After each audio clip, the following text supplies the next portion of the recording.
Welcome to the Greatness Garage, where small business owners come to get the tools and insights to work on their business, not just in it. To get more, check out the Greatness Garage on Facebook and join to become a member.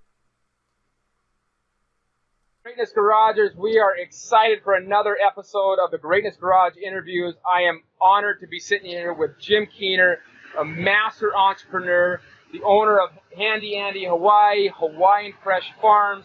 I've been a turnaround specialist, has decades of being an entrepreneur and a business turnaround specialist. And we are going to be drinking from a fire hose of amazing knowledge today, and this is going to be a true treat. And before I introduce him, or turn it over to him to kind of talk a little bit about himself and his experience, I'm going to read off what is his constitution. He made a constitution, and I love this, and I recommend you all listen to this and consider making one for yourself, because the importantness is the fact that he directly understands who he is, what he is, and then can act in alignment with that. So here, I'm going to read this off. My constitution: I will treat you the way that you want to be treated. I will seek to fully understand your point of view before expecting you to understand mine. I accept full responsibility for myself, my life, my family, my financial situation, and everything that happens to me.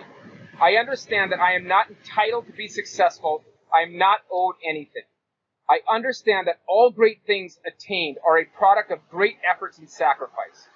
I value teamwork, honesty, and integrity, but most of all, loyalty. I am completely free, proud, and self-reliant person that looks at myself for the answers, questions, and myself for the solutions to my problems. I understand that I am a product of my own choices, and I will suffer privately the consequences for those choices. I am a complete optimist. I look for the good in every situation. I seek to learn from my mistakes and not repeat them. I promise to share what I have learned. He's doing here. I seek to understand change and the opportunity to grow that change brings. I think about my goals and how I can achieve them most of the time. I focus on the solutions rather than the problems. I am not a victim. I refuse to complain, condemn, or criticize. I am not happy with the situation, and that I take or if I am not happy with the situation, I then take action to change it. I blame no one for my aspect of life, or any aspect of life. I offer only candid, constructive criticism and critiques, not degrading put-downs. I recognize that there is a fair and full price that must be paid for anything worthwhile. I do not try to get something for nothing, nor will I accept something for nothing. I do not support any policy, process, or person that attempts to give me or anyone else anything to which I or they are not justified and entitled to as a result of personal hard work and sacrifice. I am a successful person. I am grateful and thankful for my life and opportunities. I will exude an attitude of gratitude toward everyone and everything. I will lead, I will follow, or I will get out of the way. This is my constitution, Jim Keener. That's my constitution. Oh, we love it, brother. That is so much genius in it is, and it's simple, yet so amazingly powerful. But very effective. Yeah. You really need a guiding light. You need a true north principle. And it was a challenge that somebody said to me, like, what do you stand for? Like, who are you? And how will I know if I'm working with the authentic self? Are you a representative of yourself? Or are you somebody who's trying to sell something? Or are you really you? Are you really this person? And he challenged me. He says, well, why don't you write it down? And so I wrote it down. And that took me a little over a year to put together. It was 1993 when that came together. I was a young man. Yeah. And, I wanted a mentor. And I had an opportunity to have a mentor that was very successful. And he had standards. And he used to tell me exceeding my standard is our standard. And so when he asked me to do something, I did it. And that became what I became recognized for in kind of our industry as a consultant. Wow. I give that to everybody we work with. We talk about that. We go line item by line item. And we have a conversation about why this says this. And the first one is, I will treat you the way you want to be treated. It used to say, I will treat you the way I want to be treated. Yeah. But then I found people didn't like to be treated the way I wanted to be treated. They actually would like something a little different. Yep. So I changed that. So it is the Constitution, but I have changed things and improved it over time. But there's a lot of that into bribery where as well as I do, when you get into the business and the stakes become higher, there's competing forces for your time and attention if you, in fact, you're effective at what you do. When you can provide tremendous value, they recognize that. And so that's where the freebies start to come. Hey, Brad, let me take you to Mexico with you and the family. And then, we can go, you can go out on the boat, and now you can stay at the beach house. And pretty soon you're like, man, I'm kind of indebted to this person and I haven't done anything. And that's the natural human behavioral law of reciprocation that they're putting in place. They're invoking that. And so you feel slighted there when it comes up with the opportunity on where you want to play, and the other team is doing something similar. So when I put that out, it was just, here's the deal. No freebies. I don't accept nothing for free. I can't accept gifts. If you want to give me something, write me a letter, and I'll show you all the letters that I have. That's awesome. And so instead of me getting presents, I get letters, and those letters are going to be passed down generation to generation to show my impact on all these different players. And it's very humbling when you see that writing style. Some are ineffective and can't put a letter together. Some send you a blase email, and I send it back and tell them that's not what I'm after. That's awesome. And so it's, and it also gives you command and control of your client, right? So they now understand, listen, I'm here to add tremendous value. I'm not here to do your job. So I coach, you play. I'm not playing. So if I have to play, I probably wouldn't be playing on your team. I would just compete against you because I think I'm a better operator than you. There you go. And so when you understand the way that this thing works, then they find tremendous value in you. When you have a constitution, it lays some framework that you can be, it's a starting point. And they always ask questions like, why this? There's always one thing in the Constitution that sticks out to somebody, and it touches them differently. Other people say, oh, I like the whole thing. But majority of people that actually read it said, this thing right here, this is the really principle that I want to adopt in me. This is who I see myself as, and I think I want to do that. So I do ask all my guys to write a Constitution, and I have all of them. Oh, that's awesome. And to be able to take that and for them to personalize it and say, now I'm putting my stake into what, and when you put it up on a wall, you got to look at that, right? In my office, it's framed on my wall. I love it. I love it. Yep, that's awesome. So, Jim, you've experienced so much in the entrepreneurial roller coasters and stuff like that. One of the things we were talking about the other day, we were actually talking about depression. We were talking about the challenges of that, and because I said the nature of the entrepreneurial game is by having, you're being responsible and you've got to identify that. What has been probably the biggest challenge for you in over the years of the ups and the downs and kind of just dealing with it? And how did you find a rock or a consistency to deal with that? I think it comes down to just belief in yourself, to be honest. I think I just believed that I was destined for something greater and that I was put on here to make a difference. And I'm focused on impact. And as a result of impact, there became income. Had I not made a difference, then I probably wouldn't have been compensated very well, and they probably wouldn't have invited me back and recommended me to their friends. So as far as the entrepreneurial side of things, I know that I'm the field general and that everyone working with me is under my command, and we operate as a tribe. And so when a tribe is running lean on food, they don't not feed the youngest person. They all eat a little less. And so I incorporate that transparency in my team, and as we were building these companies, I'd never taken an income from them when I'm building them because I think that's kind of counterproductive to what I'm trying to accomplish. So they see how I operate, and when the money's not there, I go to them and say, here's the situation. This is the amount of money you've earned. This is the amount of money you've collected, and you see the problem here. You guys got to collect for the money you've earned, and then we talk about strategies on how to overcome that. But identify the gaps. What is the real problem, right? And it's usually a product that the customer's not educated properly. Like, listen, we cannot hold the receivable. We're not a bank. We're a very effective service, but we have to be paid when we're done. Is that something you guys can do? And establish that up front rather than at the end when they're saying, well, I thought you were going to come back and finish these other 4 things in 2 months, and so we'll carry that over. Isn't that amazing, the clarity of, I talk when a lot of times when friends want to go into business together or spouses, can it be successful? Yes. Can it be a disaster? Absolutely. Oh, yeah. But it's the clarity and the authenticity up front that really determines that. And if you're saying, hey, this is exactly what's going to happen, and if this happens, when this proverbial shit hits the fan, this is what we're going to have to do.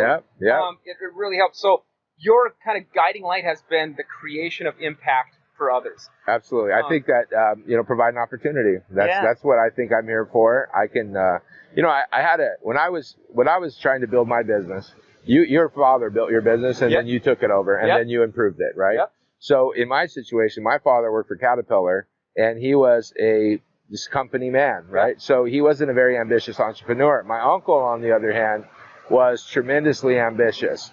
And as a result of his ambition, he went broke and made money and went broke. And I watched this. I watched him living in the back of his car, and I watched him getting on a private plane, so I've seen both. Yep. I've watched him, living like a homeless person, and I've seen him with 5 gas stations. Wow. So just super resilient. And he has that one critical component of entrepreneurs, which is grit. Grit. Yeah. Do you have grit? Yes or no? Can you withstand tough times? Yeah. And a lot of times doing the turnarounds, we get into tough times, and people they're uncomfortable with the decision that has to be executed based on my understanding that we need to pump the brakes. We need to hold all of those payables. You need to collect those receivables. If in fact, sometimes I'll shut the business down for 90 days, reboot it, collect all the money, restart it. And they go, well, we're going to lose some customers. You're right, but we'll be alive. Those customers are of no value if you go out of business. So let's get back to the basics. Are you willing to cut a finger off to save your arm? 100%. Right? I talked about that. It's amazing you bring that up because I just sent an article from The Art of War to 2 of my main players, right? And it talks about when the king asked Sun Tzu if he was going to train a cadre of women. Did you know this story? Yeah. Yep. Where he cut their heads off. Public beheading.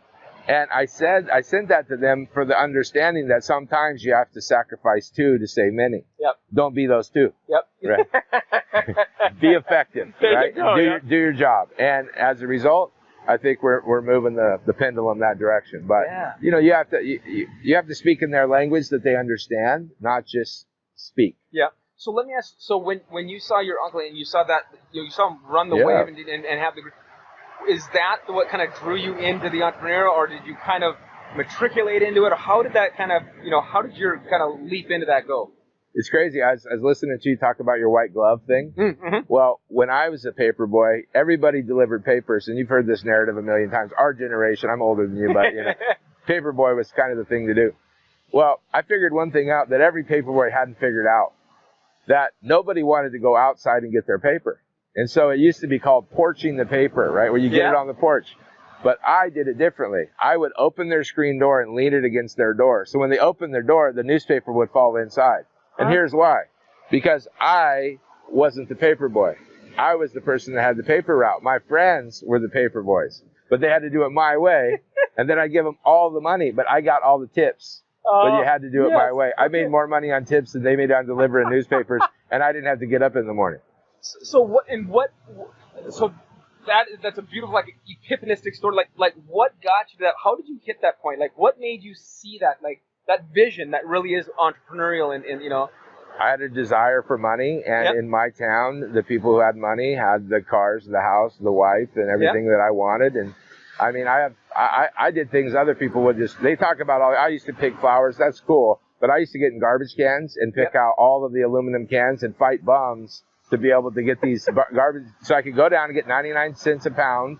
I would take that money, go down to the card shop. I'd buy football, basketball, baseball cards, and I did that whole thing. So it's about resourcefulness, not resources. It's about your desire, because I couldn't go to my father and say, hey, give me a startup budget. I want to do A, B, C.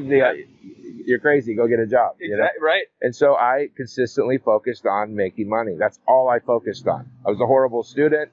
I was horrible at everything else. As a single point of focus, right? I want to make money. And so when that's your single point of focus, every decision I made either took me closer to or further away from that goal. And then I said it clear, I want to make $1 million. And the year I turned 21, I made and lost $1 million. I got married and divorced. I took a 1-bedroom, 1-bath house, turned it into a 4-plex, and had to give half of all that back, and still had to pay the bill. So I was like, wow. This marriage stuff's expensive. They're gonna take another look at this. Right? This is a bad business deal. Rule number 1: right? Know your partner. You never really know who you're married to until you're sitting across the table with her and her divorce lawyer. Then you actually get to meet who you really married, which was good for me. And you know what? We talk, like, one of the second questions of the Power 7 questions I asked is what the biggest mistakes, but in the mistakes, in the challenges we go through, do we learn some of the most valuable lessons, right? Of course, it was great. here's the thing. In hindsight, turned out to be very good for me. Yeah. I mean, I'm glad that I went through it at a young age and I could recover. But man, I was so upset at the judge, thinking, how could you give away what I earned? Yep. And it's just the law, right? Don't hate the player, No, hate the game. exactly. so I was like, all right, I lose. I got whooped. And so you got to just figure it out from there. That's awesome. Well, and you look at like just going through, and you said it, that singular focus, that drive and that understanding of, Jim Rohn, I think it's Jim Rohn's that says keep the main thing the main thing, and top of mind, yeah. Yeah, and how often that we get into, you're even with the part that you mentioned where sometimes they get into business, they start paying themselves out right away, right? Oh, I've got the business, now I'm going to cash flow this out. That's right, yeah. And they've destroyed it before it even got started. That's right, yeah. Just it's amazing how that stuff shows up. So, you said good mentors are really kind of important. What do you think, as you kind of look back, and you don't know what you don't know, but what do you think is the biggest pile of crap that you didn't have to step into from listening? Well, it was a little late. It was actually don't get married. This is the way he described it. He goes, here's what I want you to do, son. I want you to take that beautiful little girl, because he speaks like this, and I want you to strap her on your back. Then I want you to go climb that mountain. And if you enjoy doing that, then you'll enjoy being married while you're trying to build a business.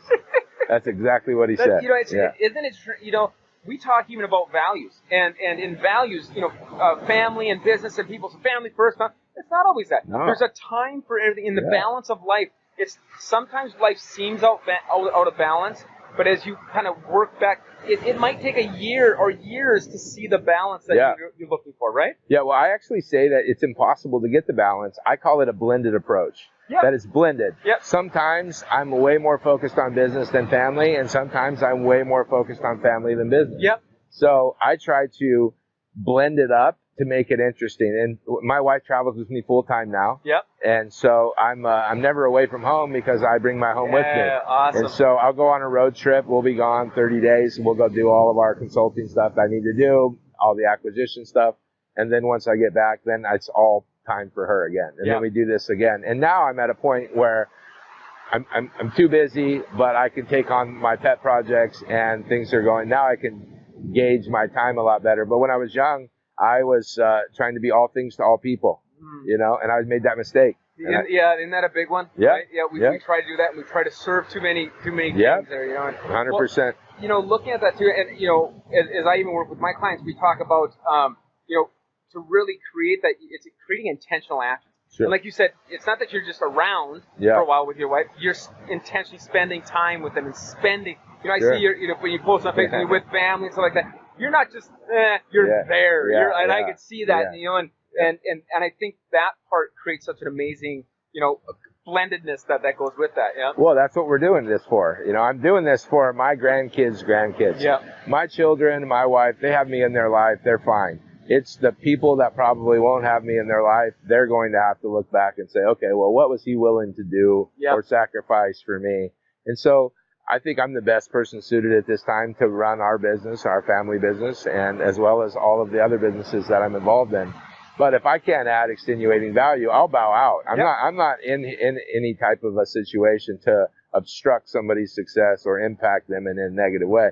If I don't have anything to add, I shouldn't be on this team. I'm the first person to bow out. And they don't like that because they think I have a lot of experience that they're looking for. But I'm saying, here's the deal. The goal is to win, right? But not win at all costs. So if you're interested in winning and we're going to find a way to do this, then I'm all about it. But if we're just going to win at all costs and we're going to, it's not. I'm not worried. I'm not interested in that. Yeah. So you guys find somebody else to partake in your guys' issues, and you guys will be just fine. I'm sure you'll spend the money appropriately. Yeah, right. You'll find a way. You'll find a way. And I think one of the things, you've gotten the experience and stuff where I think we're all at an age when ego drives some portion of it. And it probably always at some point has some, but I think you've gotten to the point where you've been able to kind of acknowledge it. Maybe you satisfied it a little bit and then release it enough to say, it's not about that anymore, and it's about something. You see the greaterness of what you're doing. Well, it's about business as a religion, right? Servant leadership, which means it's an inverted pyramid and everything's coming on me, right? And so rather than then take all the responsibility and to feel that pressure, I'll take all the pressure and then I'll divert that into where it needs to go. And I use systems and processes and situational framing to get predictable outcomes, to kind of remove the the emotional side of it, keep the structure in the deal. And then when there's structure in the projects, people seem to work very well.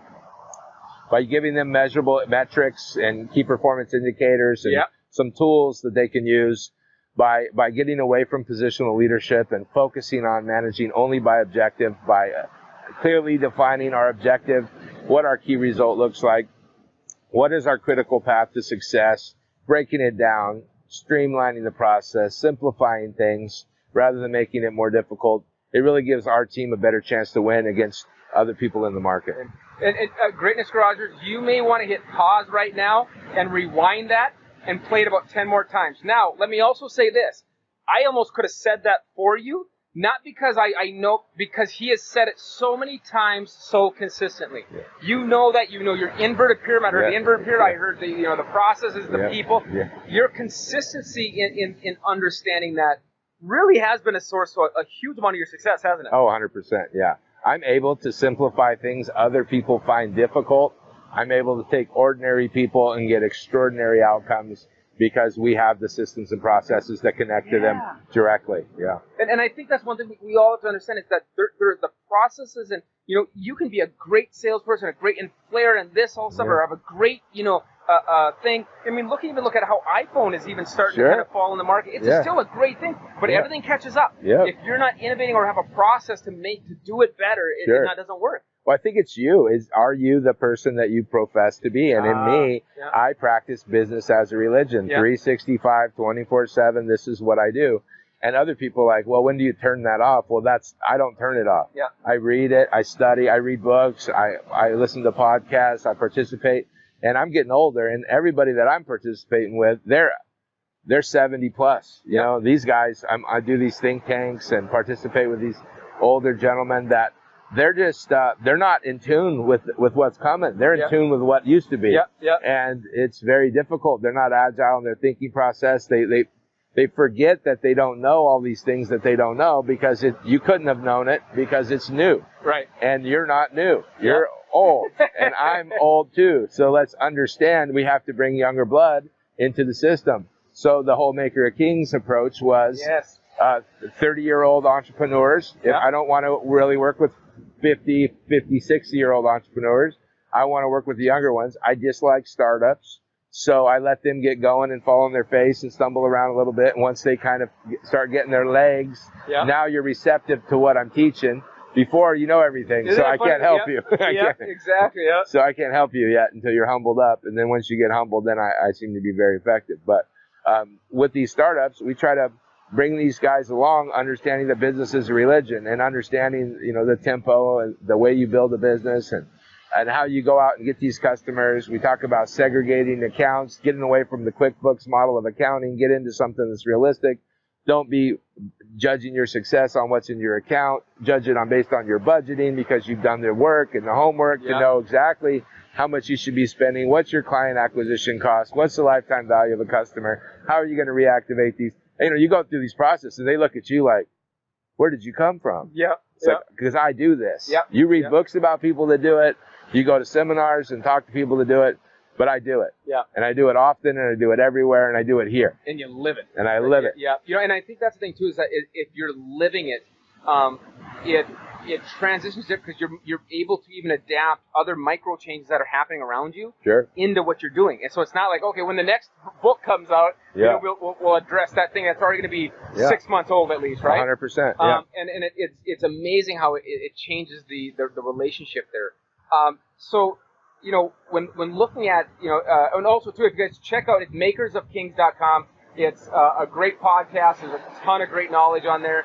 But, you know, when you said, you know, reach out and reach to the 30-year-old, to that new generation and what it is, what, you know, I think I was just talking with a gentleman the other day who says, you know, when you stop learning, you start dying. 100%. So when you joined in in the 30, what do you think is the biggest thing that you learned in working and coaching them and helping them? Coaching style. Coaching style. So the way you coach 5th and 6th graders is different than the way you coach 8th and 9th graders, and then high school kids, college kids on up. Same thing with entrepreneurs. Identical. So you got to break it down to the very simple steps, and you got to introduce it to them a certain way. And providing you can do that, then you can effectively communicate with them.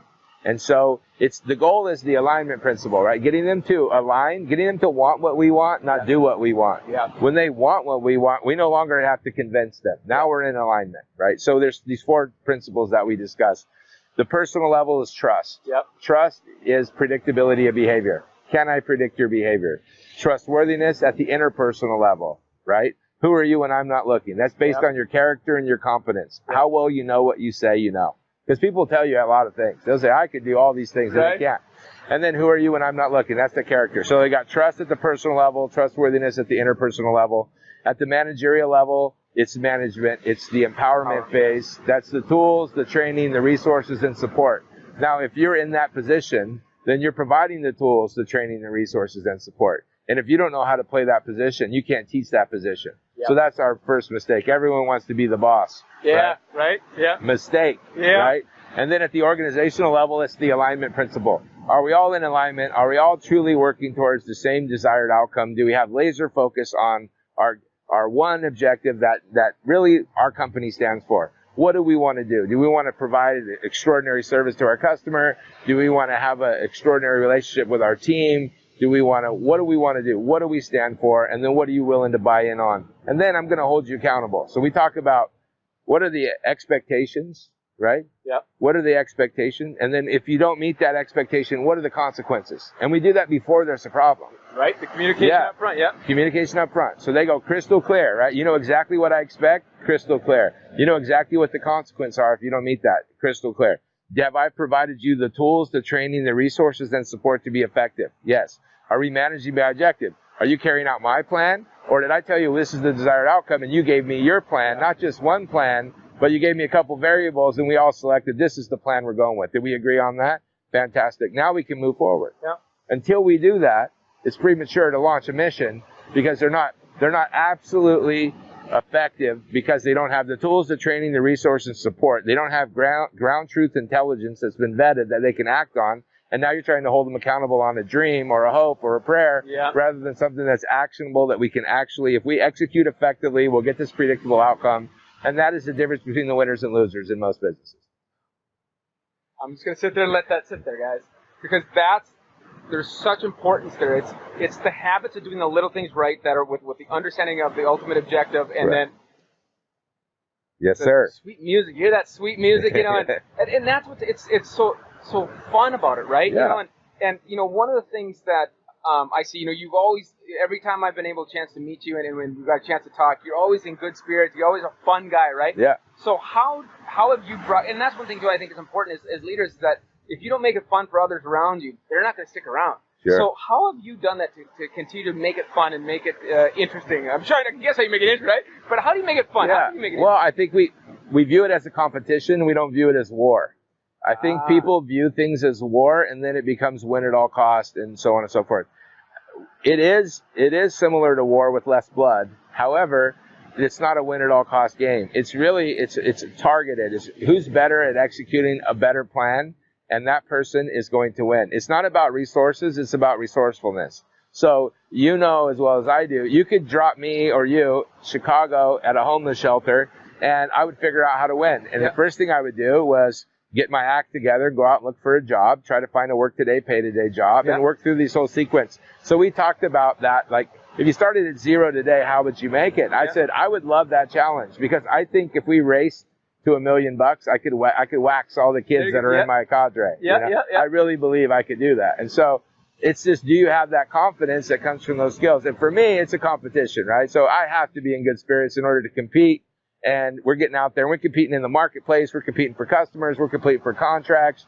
If me and you were both trying to, compete I would hope that you would get it. You would hope that I would get it. And we'd compete, and we know one of us would get it, and we'd be happy as hell, whoever got it, right? And so that's the same thing. It's a competition, but I want to see you win too. Exactly. So I mean, I like seeing you win. You like seeing me win. You know, and it's funny you see that. Like even I was watching an NFL game the other night, and a guy actually knocked a guy out of the game, and they said, they want to beat each other, but they never want to see that happen. And that's kind of what you're talking about. It's a competition, not necessarily a war.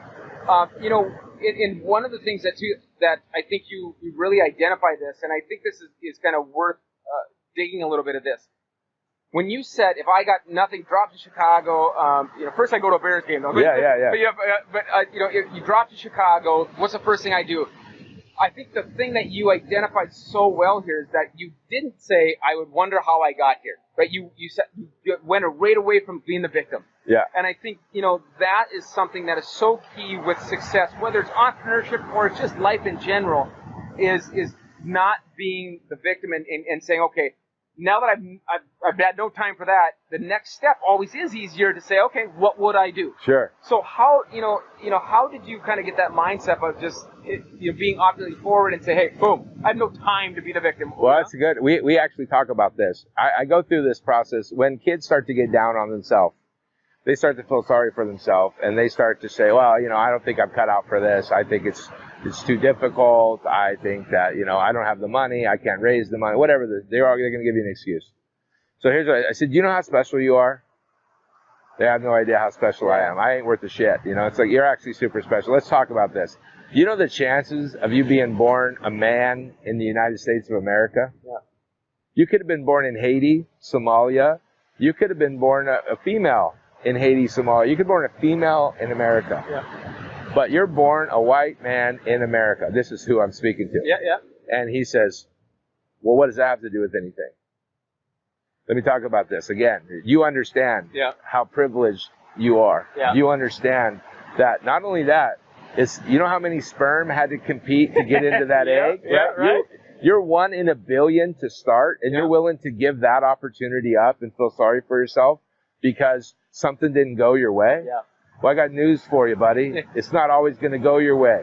This is the grit portion of the show. Yeah. This is where we build capacity. Don't pray for an easy life. Pray for the strength to deal with a difficult life. Yeah. Because the fact are, you're going to have difficult life. That's more likely than not. So really, it's that beautiful acceptance of the clarity of life is life. Yep. And not even just deal with it, but live with it, deal with it. Yeah. Embrace it. Yeah. It's a challenge. Right? Yeah. It will define you or it will break you. Yeah. The choice is yours. What do they say that pressure only reveals the inner man? Something like that. Yeah. It's just But you need pressure. Pressure creates hardness, right? You can't lead a group of individuals into a competition unless you're right. Yeah. Unless you're mentally tough and you're ready to go to war, because it's a battle, right? They're going after your customers. Yeah. Whether you like it or not. Yeah. So don't complain. I love this. We had a guy that wanted to come work for our company, and the company that he worked for had an agreement with us and provided us work, and so they didn't want him to work for us because they felt that we were soliciting their employee, and we had a non-solicitation agreement. Yeah. So it became an issue where it almost was an issue, right? And I said, well, that's fine. We don't need to hire him. He needs to. And he's like, it's not that. He wants to work for us. Yeah. Now, he doesn't believe he can work for us. Yeah. So this company was willing to sue us to ensure that person didn't come work for us.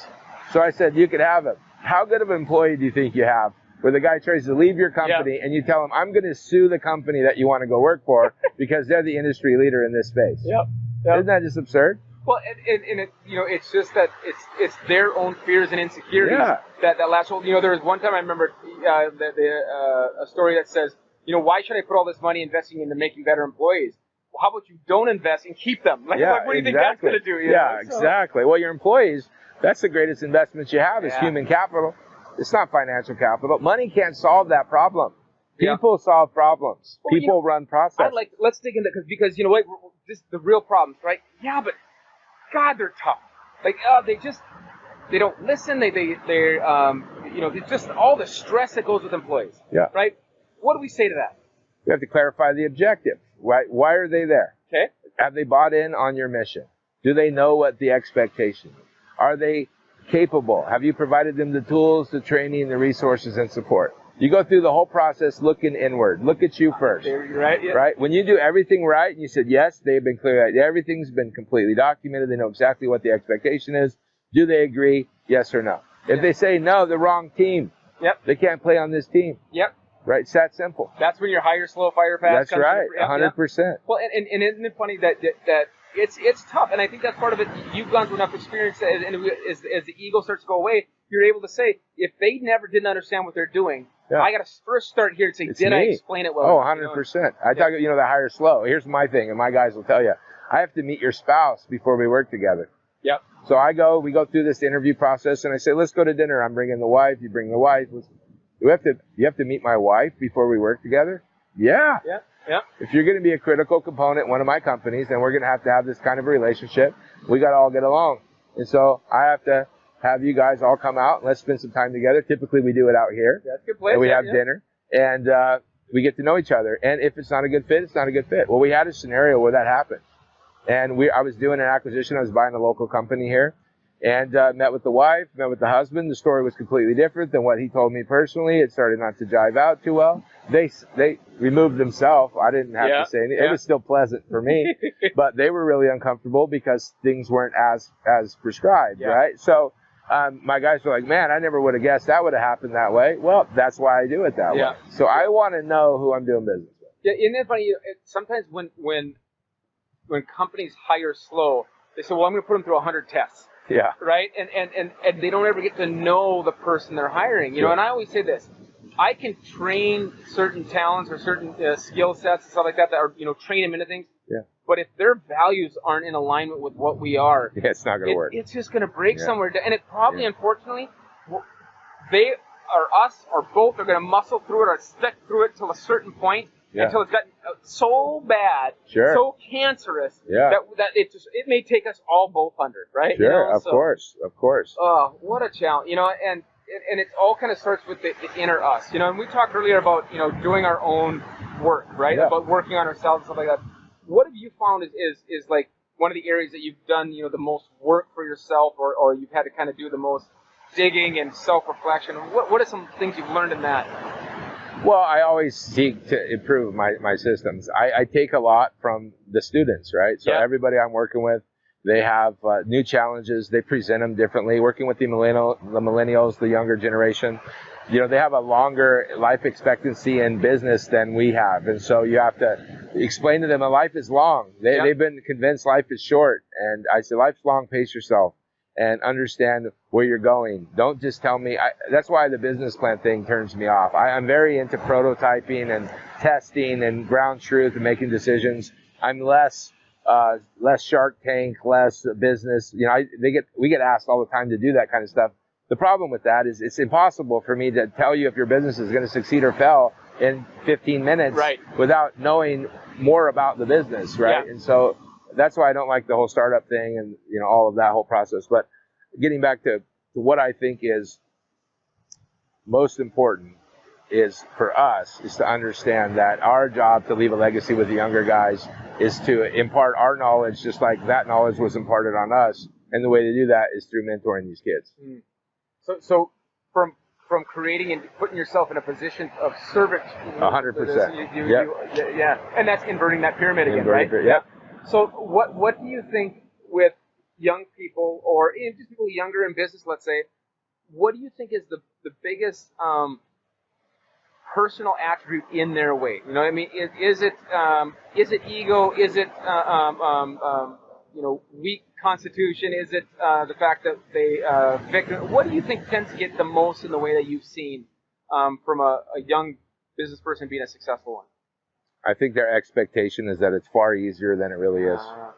I don't think they believe that it's going to be as difficult as it really is to be successful. The eyes wide open. It's super difficult to be successful over and over and over in business unless you have fixed you as a human and then you have the ability to encourage others to get outside their comfort zone and challenge themselves every day. Very difficult. Business is difficult. It's a contact sport. Yeah. Well, and and looking at it too, defining success. Like if you are in the and you love the business and you love being a business owner, then it's the process that you love, not the fact that we grew by 250% last year and we go by 5% this year. Which year are you more happy? I think I'm more happy this year. Yeah. Because it's been a tough 5%, but God, we've earned that. Yeah. And I think you're right that they're looking for to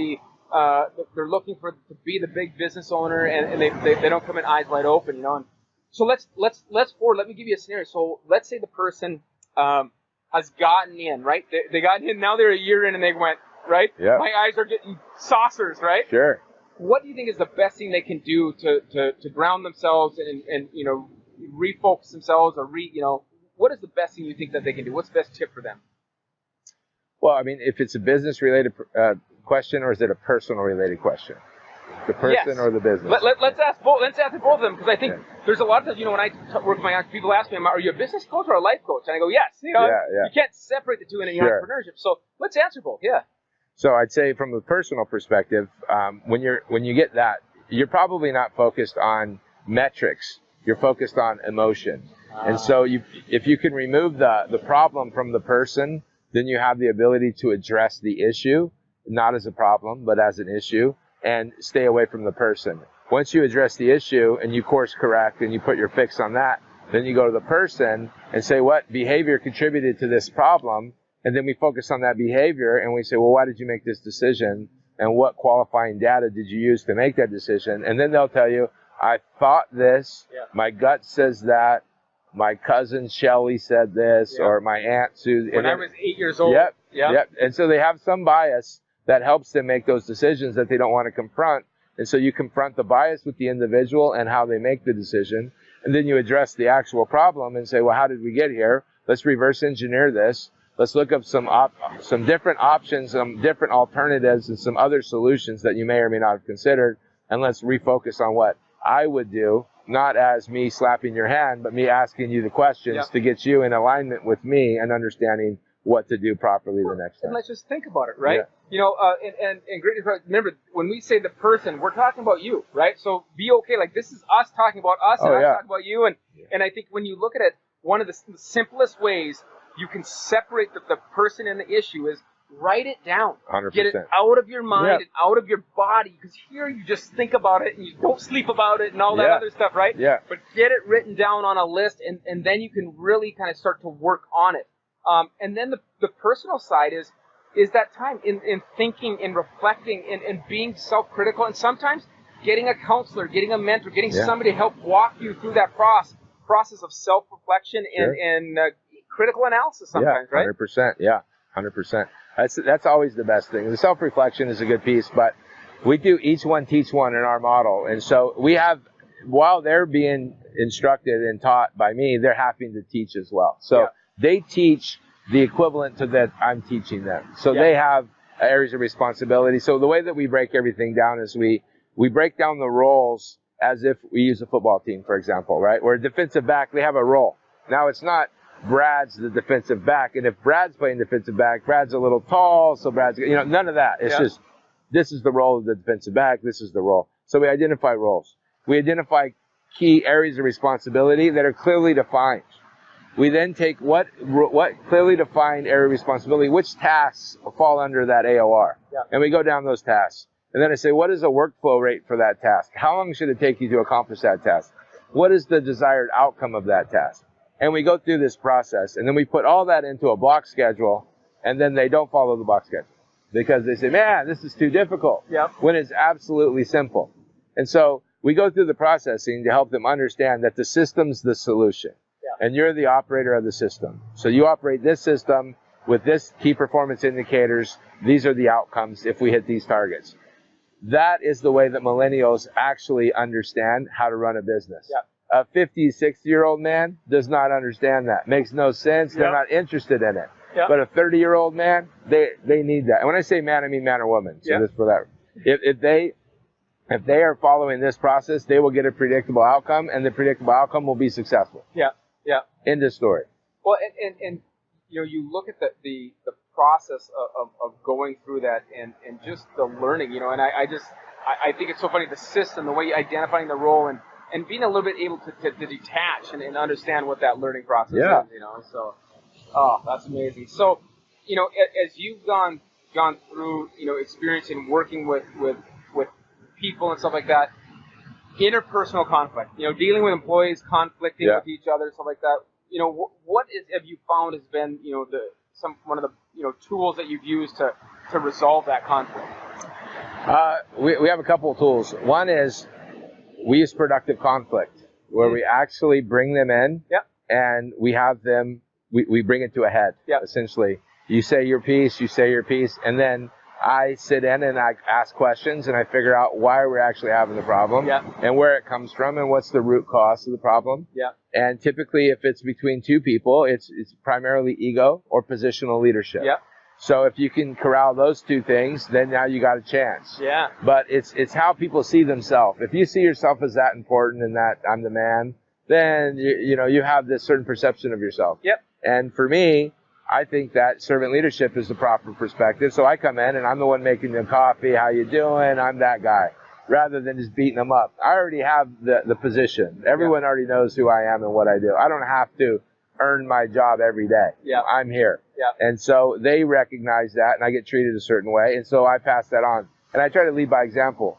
But there's some times where you have to put on game face, and you have to confront them at the same intensity level for which they're confronting other people. Yeah. And that is a way for you to teach them a lesson on how did that make you feel? Did you enjoy that experience? Yeah. You didn't like that very much, right? That's how you made them feel. Yeah. How do you think they felt about that?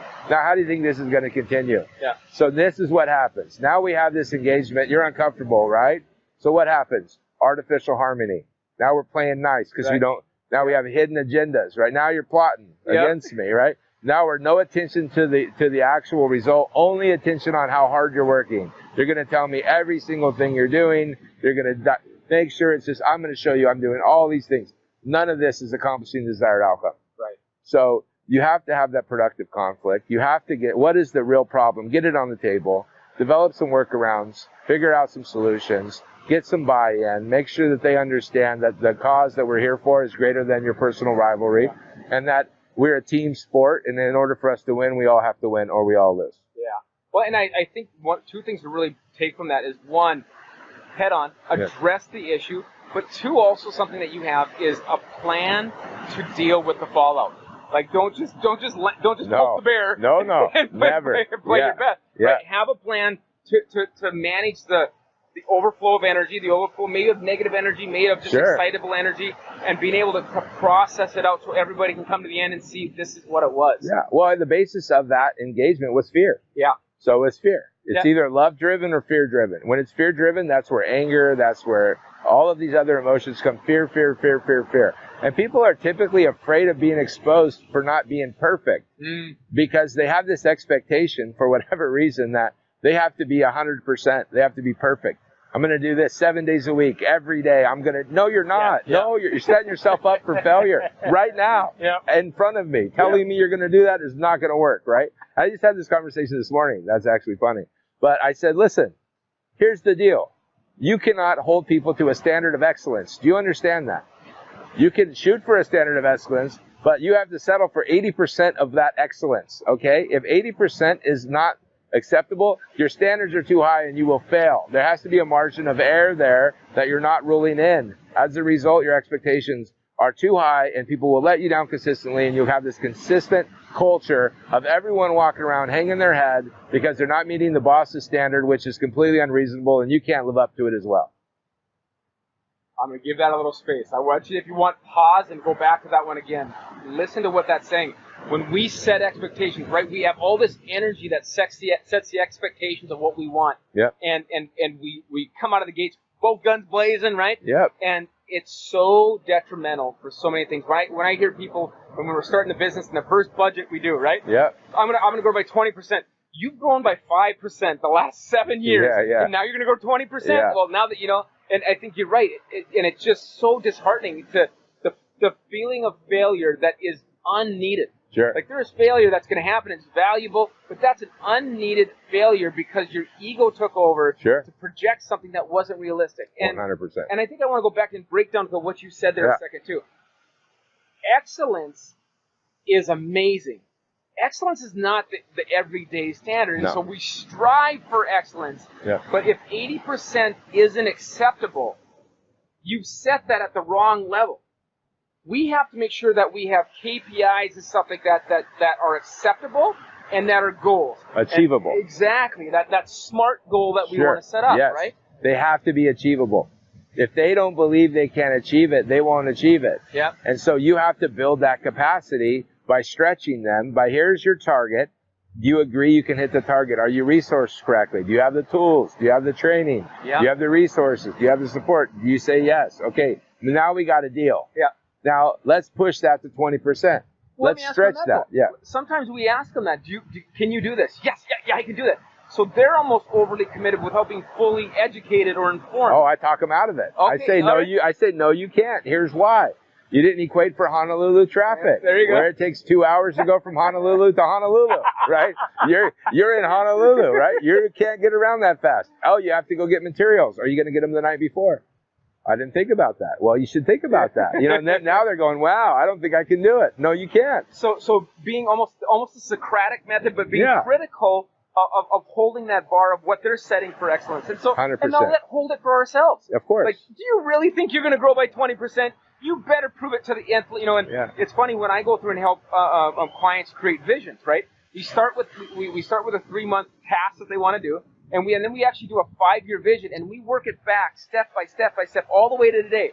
And if there's big gaps there, Yeah. you better account for them gaps, or you've got problems coming forward. Well, right? I mean, growth doesn't always equal profit. That's where people have this misunderstanding, because when we're building a company for valuation and we're building it because we're going to take it public, we're going for growth because growth is what's selling currently in that market. Yeah. Well, if you're a private company, you want to grow through profits. You don't want to grow just to grow for the sake of growing. Yeah. And so it's all based on what that target is and having that clear, specific objective on, are you trying to grow, or are you trying to make profit, or are you trying to do both? Well, then you have to slow that tempo down because you can't capture as fast as that appetite, right? So you have to understand there's a process to all of this.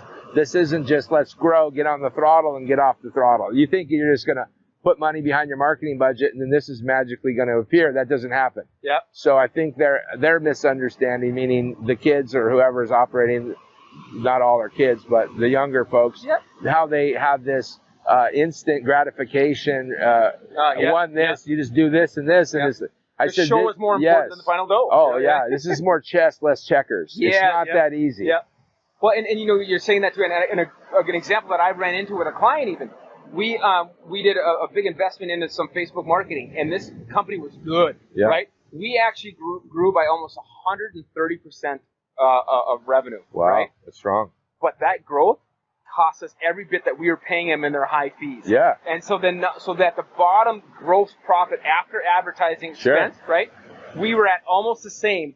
Plus, we had to hire more people to be able to spin the same wheel. Yeah, and so all we did was spin the wheel faster with more people and just gave the money to them that we made an increase to them. So we had the growth, absolutely, but we didn't have the profitability that was there, right? You know, and so that's it. What are you after? What metrics do you measure and why? Yeah. And if people say this, it blows me away where they go, well, why are these metrics so important?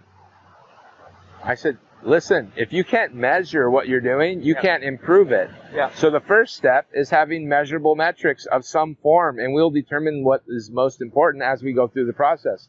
But you know the one metric that matters most in business? The one secret sauce that everybody wants to know, the holy grail. So you know I've been consulting with the Veritas team for a while, right? You know the one metric that we've determined of all acquisitions we do, the health of the company is determined by a single metric.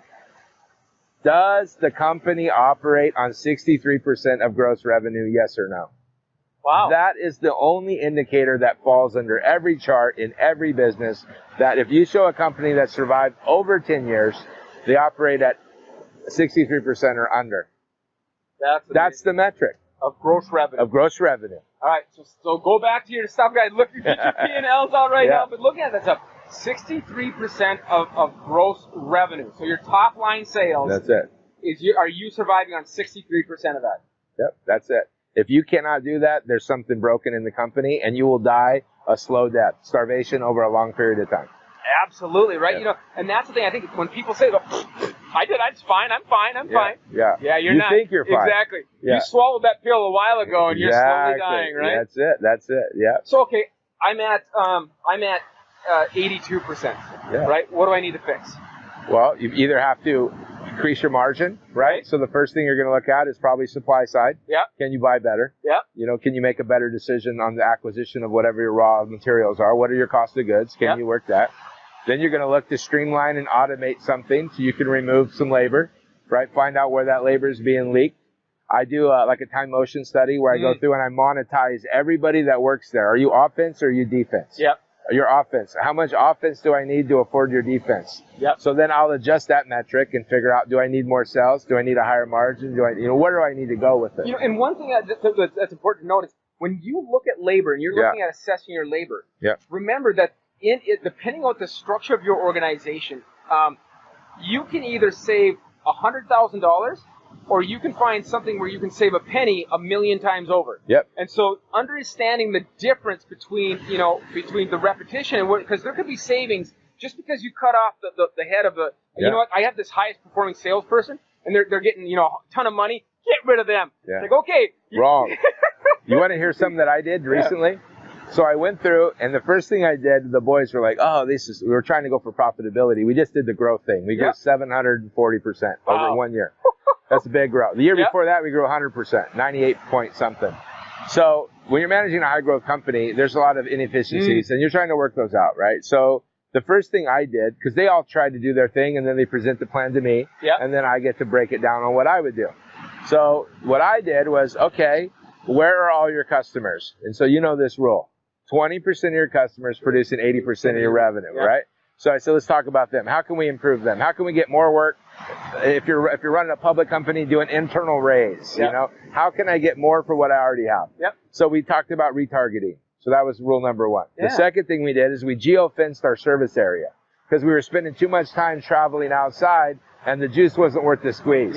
So we brought that in. Then we concentrated. Where's our weakness? Well, our weakness is we're carrying too many receivables. We got too much business-to-business work. So I said, okay, good. We need to constrict all of the marketing B2B, focus it on B2C, work today, pay today.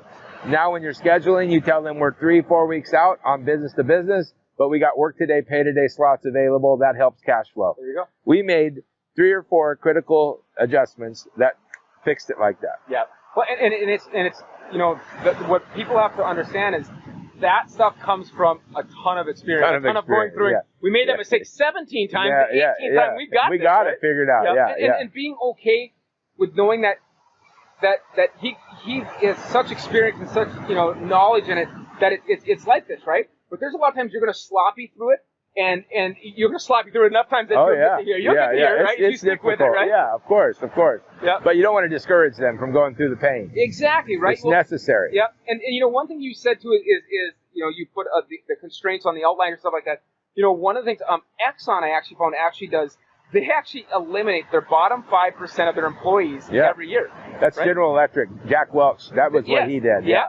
And so one of the things, I know in our business, we started doing that as well, is we went back and we looked at our customers and said, who are the bottom 5% of profitable customers? And constantly, we didn't necessarily have to fire them we're not servicing. We said, hey, here's other options that we can serve, but we can't serve in this model anymore. Sure. And what we actually, for example, we were in distribution, we gave drop points. Yeah. And it worked for everybody. When you think about that and think about at least eliminating that expense, maybe it's in your employees, maybe it's in your customer base, maybe it's in your product selection, is you start kind of quelling that and trimming the fat off of that and what's not productive, and actually folding it back in, there's a ton of profitability there, isn't there? Absolutely. I think it's all, the fortunes are made in those efficiencies. Amen. It's not just in the operation. You can go into an operation, and me and my wife were talking about, she likes wine. I'm not a big wine guy. So she says, wouldn't it be nice that we have a wedding business with our Hawaiian Fresh Farms if we bought a winery? And I said, no, that's a terrible idea because no one knows how to run. She's like, well, you can run any business. I said, well, no, hold on here.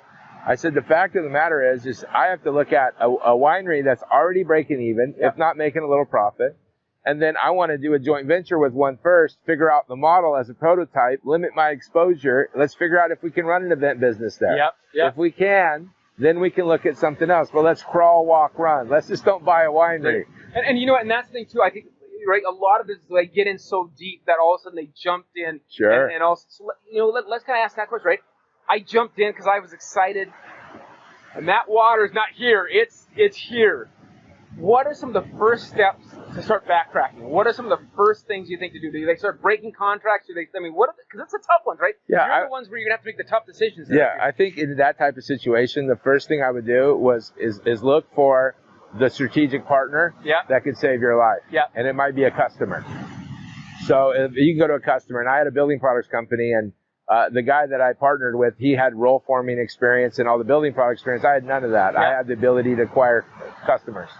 So I went out to the customers and said, hey, I have a guy who's interested in doing this business. Do you guys want to participate? Here's what I can do for you, right? We can create a coil co-op, which is, and this was the gutter business, right? Yeah. We can create a co-op where you guys all buy the same gutter coil, which is your largest expense. I can do it at a tremendous discount. And so we could get together and we could really fix these prices, and then we could compete out in the marketplace and we'd have competitive advantage if you're our customer. And so they said, that's a great idea. Let's do it. So the competition was, at the time, this Custom Built Metals up in Washington and Oregon. They said they had a gutter coil price was $1.69 a pound. So I could get it to them painted, cut, slit, $1.23 a pound. But here's what I did. I gave them a different color than what my competition used. A different color white. Yeah. Okay? So now what they thought was this. The customers thought, I'm going to go buy all my gutter coil over here from this guy at a very discounted price, and then I'm going to buy all my accessories over here. What they didn't realize is because I changed the color, they had to buy all their accessories from me, that's the way I hooked them into being a long-term customer, and that's why we were able to take over that market. That's awesome. Well, and you know, it is about partnering. It's about, like you said, about people. Sure. And it's about people not just on the employee side, but on the partnering side of what is the win? It's a competition, but what is the win that we can both, take a win at the end of the day, huh? Yeah, 100%. I think that when you get that buy-in, that level of buy-in from your team, you're unstoppable, because human capital is more valuable than financial capital. Mm-hmm. People misunderstand the value of the dollar. They think that dollar is the solution. That dollar creates problems. The solution is your people. Here's how you know. If you're broke and you have the right relationship with your people, you don't have to worry about having money, because they work anyway, right? Yeah. When you have a lot of money and they have the right relationship, they don't do it for the money. They do it for the relationship. Yeah. My team is all about the love, right? We're all about how we treat everybody, and we treat each other like a tribe, like a family. Yeah. We have get-togethers out here. I invite different kids. They all come together. We all sit around and talk, and we encourage that open dialogue. We ask them questions. So somebody that may be, working as the janitor side of things, somebody's maybe the superintendent, somebody's one of the owners of the company. They all sit together and we all have question and answer, and we break bread together and have good conversations. And so I strategically invite different people in order to have different interactions to make sure that if old Brad's not getting along with old Rich, maybe they need to sit across from each other, right? And work it out. Real nice and tight. Work it out. Booth, make them uncomfortable. And then that provokes that productive conflict, and I try to get that on the table. What's the real problem? And and then you actually get to the real solutions, and you can move forward. Yeah, that's and part of what you're tying back into, I think it's Maya Angelou that says nobody cares what you know until they know that you care. And sure, you're going through that process. One of the philosophies I use is reward small, reward often. Yeah. I remember one time we did a trip, and I think it was a trip to Vegas, 4 days, all expenses paid, right? And so we said, okay, employee of the year is going to get this thing, right? Sure. And I think we had 75 employees. And what I found is, after awarding this thing, in the couple weeks following it, I found out that 74 people in my company got squat for the hard work that they did that year. Yeah. And I went, oh, and it just slapped me upside the face, and I kind of realized that, and then I kind of went back to what people really want is they want to know that they're appreciated, and they don't need a giant thing. They need just a pat on the back. They need a thank you for what you do. They need to be shown, I'm going to invite you to a barbecue because I appreciate you, type of thing. Yeah. Truly, cathartically, honestly showing that, right? Sure. Yeah, they absolutely love that, and we do a lot of that. We could always do more. We take them out on the boat. We do a lot of stuff. We could do more, but we balance that, right? We really want to balance that, but we have such a great relationship with our people that we continue to reinvent these guys and gals into who they're supposed to be, not who they are. And so we say, are you ready to take on additional challenge? We're looking to hire from within. Do you want this? What kind of training do you need? Are you ready for this step? And then we get them to buy in at that level, and that helps that alignment principle. That's amazing. Well, Jim, we've gone through so many things, and there's this, what a beauty, and I think we could probably talk for another 6 days. Yeah. And this is the fun of business, and this is why we created the Greatness Garage, so that we can have these conversations. And if you listen to the conversations, they're honest, cathartic. There's no ego. That we've made a ton of mistakes, and acknowledge it in an honest way. Don't overly beat ourselves up. Don't brag over the top, but just be honest with it, right? Authentic with it. Yeah. You have to have a short memory, because the problem is you dwell on your failures, and then you over exaggerate your successes. And the fact is don't believe the press. You're not as good as what people say, and you're not as bad as what people say. Amen. So I don't really buy in on all that. Oh, well, that's awesome. I want to thank you so much for today. We had it's so insightful to hear these things, and somebody who's got so much experience that the principles that you see are lived through, and Sure. you're kind of that embodiment of what we've been sharing, what we've been talking about. And everybody, check out Makers of Kings. He shared that out there. Jim. I even want to talk about too. You've done some stuff on the on your business side. You've done a lot of things that create a dual benefit, right? You've done some stuff with the Hawaiian fresh farms, stuff like that. Yep. Explain a little bit about that before. I think that's a cool one to leave. How you've done that to involve nature, to involve the benefit for the world, and explain a little bit of that. Yeah. Well, our philosophy is from our land to your hand. And so when we went out and we started looking for farmers here in Hawaii, we started a farm, and we found it was super difficult because there was pest suppression and being an organic farmer and all these other issues we were trying to accomplish. We thought, hey, there's a lot of these guys that really need help. And so we in turn started doing the sharecropping, where we would go out to farms that needed resources, support, processes, systems, start getting them involved with our systems and processes. And then I developed a prescriptive growing model where I would go to like Monkey Pod Kitchen and some of these other customers of ours, and we would say, what do you need? They say, we need 400 bok choy this big every day. I'll get you 400 bok choy. So when we went backwards and we started prescriptively growing for these restaurants, we started creating the cash flow for the farmer that they always needed. And I became the liaison and the, Buddha in that group, where I was the one helping all these Laotian farmers. And they had no ability before, so they would just grow what they could eat, not what they could sell. Wow. And so they didn't have the ability to monetize their efforts. And I said, well, here, if you would just try my way, maybe we could get something better. They used our systems. They started getting predictable outcomes. They started growing. As they started to grow, we started to feed more people, and the system became the solution. And what you gave them a life to get farming is a beautifully rewarding. Sure. And it's amazing, and being able to grow that stuff, and really, it's funny that so many people they do that, like they don't see beyond that, and you open that market of possibilities. Yeah. So I explained to them there's a better way to do this, and their way is fine to feed themselves, but if you want to feed your family and your village, this is what we have to do. And they were like, well, where did you come from? So when you're thinking about ways to serve, think beyond just yourself, of the way that we incorporate our ohana, as we say out here, everybody around you, and there's so many opportunities. So if you ever feel like, how do I make money? You're asking the wrong question. Go find it. Go pound some hammers in, right? So, Exactly. Well, Jim, thank you again so very much, brother. I appreciate it so much. All right.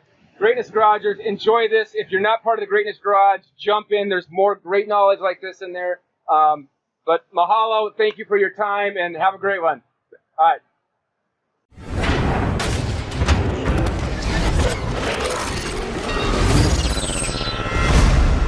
I hope you enjoyed the interview today and found value that you can implement in your business immediately. Remember, action is what makes this information all worth it. If you need help figuring out what that action is, go to callwithbrad.com and we'll get some clarity and help you figure out what that should be.